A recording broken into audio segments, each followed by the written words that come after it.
নওগাঁ সরকারি কলেজে বার্ষিক ক্রীড়া প্রতিযোগিতা 2024-এর আনুষ্ঠানিক উদ্বোধন অনুষ্ঠিত হয়েছে। নওগাঁ প্রতিনিধি মোহাম্মদ একে নোমানের পাঠানো তথ্য ও ভিডিও চিত্রে দেখুন বিস্তারিত।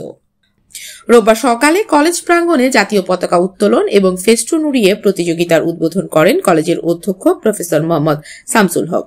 উদ্বোধনী আয়োজনের মাধ্যমে শিক্ষার্থীদের মাঝে উৎসাহ ও উদ্দীপনা জাগিয়ে তুলতে কলেজ প্রশাসন জোরদার প্রস্তুতি গ্রহণ করে। উদ্বোধনী অনুষ্ঠানের পর এক আলোচনা সভা অনুষ্ঠিত হয়। বার্ষিক ক্রীড়া প্রতিযোগিতার আহ্বায়ক সুলতানা আইরিন পারভিনের সভাপতিত্বে আয়োজিত সভায় বিশেষ অতিথি হিসেবে উপস্থিত ছিলেন কলেজের উপাধ্যক্ষ এস.এম. মোজাফফর হোসেন। এছাড়া অনুষ্ঠানে কলেজের বিভিন্ন বিভাগের শিক্ষক, কর্মকর্তা এবং শিক্ষার্থীরা স্বতঃস্ফূর্তভাবে অংশগ্রহণ করেন।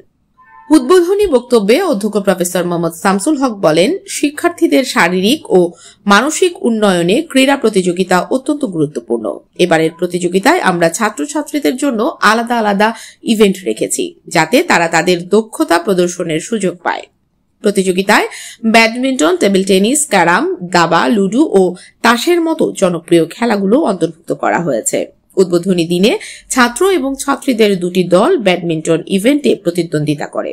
প্রতিযোগিতার সময়সূচি অনুযায়ী আগামী কয়েকদিন ধরে বিভিন্ন ইভেন্টে উত্তেজনাপূর্ণ খেলা অনুষ্ঠিত হবে।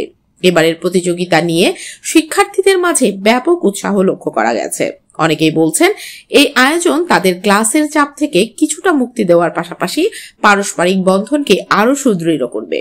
উল্লেখ্য, নওগাঁ সরকারি কলেজ প্রতি বছর এ ধরনের ক্রীড়া প্রতিযোগিতার আয়োজন করে থাকে, যা শিক্ষার্থীদের শারীরিক ও মানসিক বিকাশে গুরুত্বপূর্ণ ভূমিকা পালন করে।